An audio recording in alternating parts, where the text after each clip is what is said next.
The purpose of the Elder Wisdom podcasts we are about to do give listeners a direct experience of being with a true elder, an authentic elder, and how that impacts their lives and those around them. Just to distinguish elders are men and women who have lived through tremendous experiences, gained profound wisdom, and offer probably cosmic insights into life and about themselves and and guide people towards a future that would not happen without them. In this episode of Elder Wisdom, I have the privilege of speaking with Ben Lesser, someone who's experienced death and evil directly. Ben is 96 years old, a Holocaust survivor born in Krakow, Poland.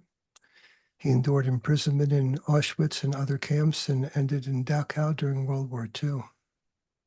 Ben's memoir, Living a Life That Matters, had an impact on my life, Ben. It allowed me to see more of myself than I could before. It taught me about higher purpose. So a real gift. And today he's still working. He's out there fighting a cause that's been fought for 5,000 years, which is anti-Semitism. And I just want you to know the day that Dachau was released by the Americans, April 29th, 1945, I was born. That day, that hour. And so I don't know, Buddhism has this thing called where you come around again and again. And I thought there's something in someone in that event, somebody that I have somehow embodied, or I wouldn't have been born on that date at that hour. And it's just, oh, that is like magical. So just to repeat, the purpose of the Elder Wisdom podcast is to give you, the listeners, a direct experience of being with a true elder and how that impacts their lives and those around them. So, Ben, thank you for being here. Much appreciated. So the questions I will ask are to look not about this incredible history that you have and what you have been through, and that what you are trying to alleviate in the world that's going on.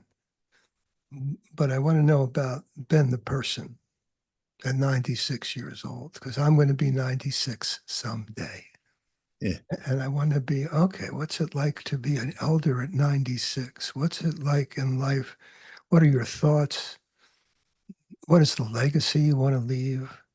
How does larger mission and purpose, how has it empowered you for 90, and you're 96 and you're still going? That's pretty remarkable. So the first question is, how does it feel to be 96 years old? It feels good in a way. I feel privileged that I am at this age, and I feel pretty good. I feel young. I feel have a purpose in life. So it feels all right. Let's get into purpose, because I think purpose lives for you differently than purpose lives for others. So purpose, there's one I call conventional purpose. So that means the purpose is to go to school, to get a degree, to get a career, to take care of your family. You have these purposes, and they are engines that drive activity and thought. But then you have a purpose that it's much larger than that. It's it's a higher purpose. So could you talk a little bit about your higher purpose and how it makes you feel or think or be in the world? I hope. Okay. Yes, like my purpose in life is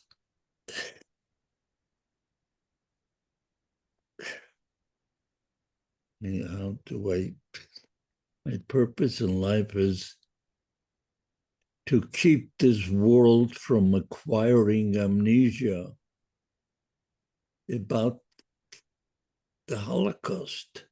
The world would love to forget it, but as long as I am capable, I won't let them do this. I do a lot of things in order to keep this world from acquiring amnesia, especially in Germany. In Germany, the German the German counselor gave me the highest award in Germany that any civilian could receive. The reason for me, for the Zachor Holocaust Remembrance Foundation, is that's why he did it. And my purpose now is to give out a booklet about 64 pages for every student in Bavaria and in Germany.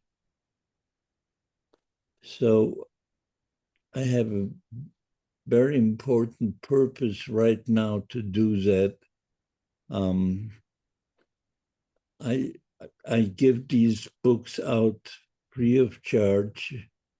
I feel that every high school kid should know, especially in Germany, should know what happened during the Holocaust, the truth, what happened to me during the Holocaust, and how important it is that they are loving students. The hatred has to stop. I feel that Hitler and the Nazis did not start with killing. It all started with hate. And the hatred has to stop, whatever kind of hate. Love and hate are both contagious, so choose love. And this is so important to get through to the German and to any student, really. There's no reason to hate. Well, something just to more clarify. Elders have a higher purpose and higher mission and higher intention to heal the world. And you're a shining example of being that in action. When did you first know that this was your purpose? When did you discover? How did you? Well, Now I'm tongue tied. How okay. did you? How did it come to you? How did your higher purpose come to you? Like, oh, that's what my life is about. Yeah. I at first I didn't tell my family about the Holocaust.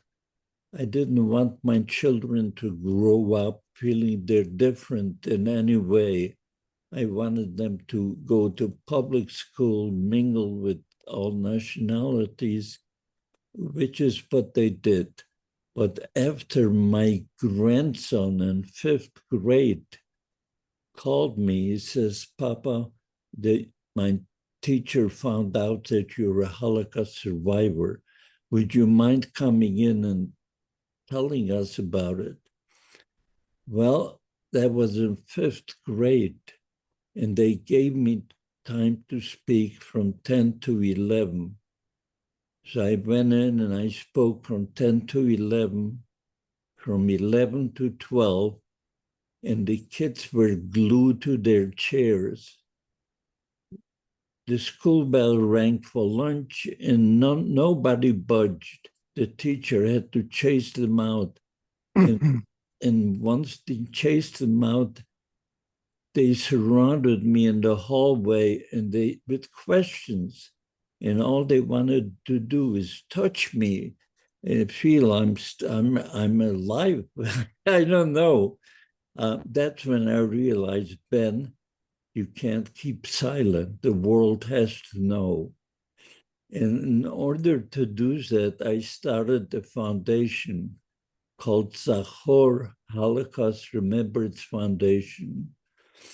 And my foundation does everything that you can expect to keep this world from acquiring amnesia. We have a curriculum on my foundation, a curriculum written by a Holocaust survivor, the only curriculum that I know by a Holocaust survivor on any television stations. Anyway, and we also have different things that we do. I Shout Out is a program where you can shout out for freedom or peace and against hatred.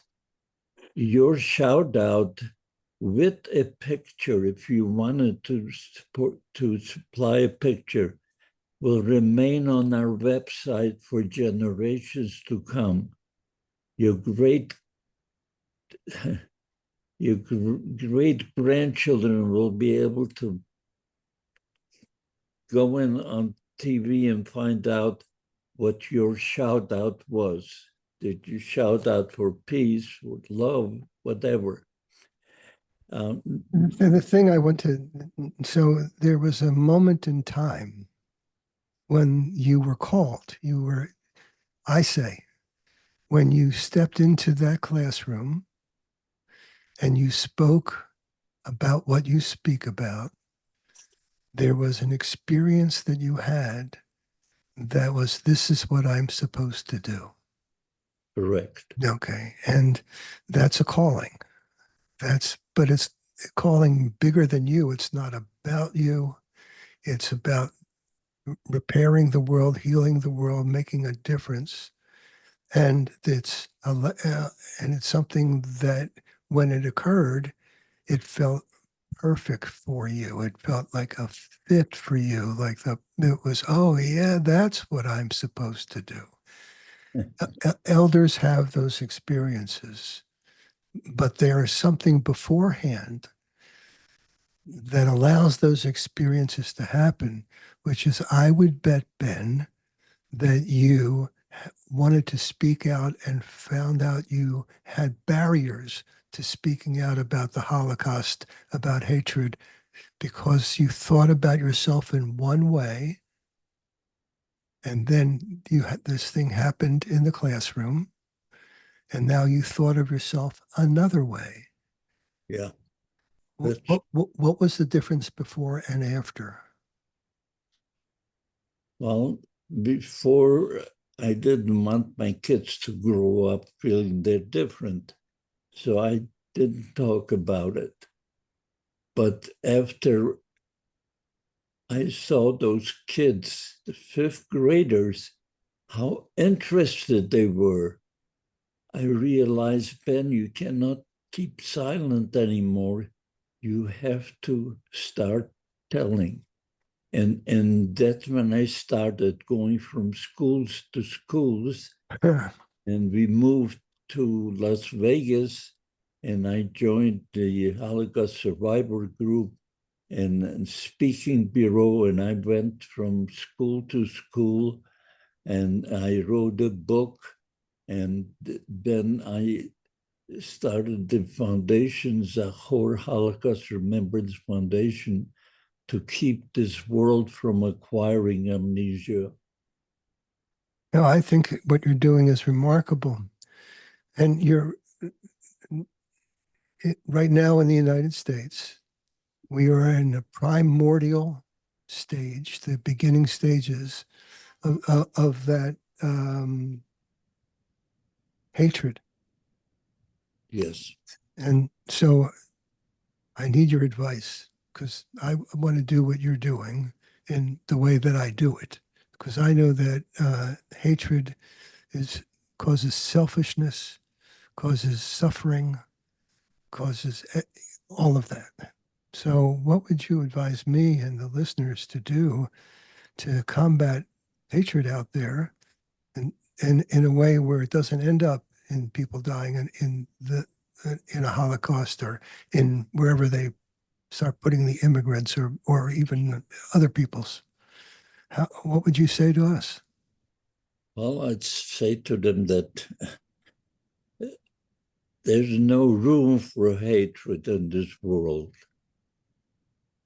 People have to tolerate each other. I don't think that there is a reason why we can't live side by side and appreciate our differences rather than hate them. Why hate? Maybe you learn something from each other. And you're getting down to the experiential level, because when you hate, you are a certain kind of person that causes injury to others, whether it's some way. Yeah. Um, it, it infuses you with righteousness, and you can't hear anything else but your own head, your own mind. And you get into groups that hate and magnify the hate even further. Um, and I'm looking at, and you have worked your whole life to do this, is to counter hatred in a way that tolerance and compassion and empathy, all those things begin to manifest, and we stop hating each other. You're magic. You're my idol, Ben. So, folks, so I want, I'm working on it, and I have good people around me.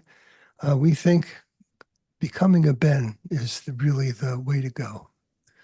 And I know, because if you have a higher purpose and you have a broader mission, and it takes you over, and your life becomes about that, it infuses you with better health, uh, better peace of mind, clarity about things, and allows you to leave a legacy. So let's close the call by asking, what is the legacy that Ben wants to leave in the world? I want to leave the world with love. Stop the hatred. Even reckless driving is a form of hate. The hatred has to stop. And if what would I leave to the world is it change the hatred to love. They're both contagious, so choose love. That's what I want. I want the hatred to stop, and people should tolerate each other instead of hate.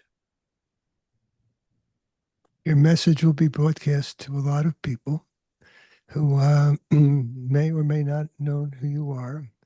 But I just want to honor you for the warriorship, being a warrior. Um, Someone would call it the silent warrior, the warrior who fights the battles that other people are afraid to fight. And I want to thank you for doing that. You did great, by the way. You were wonderful Okay. to be with. Thanks for your time.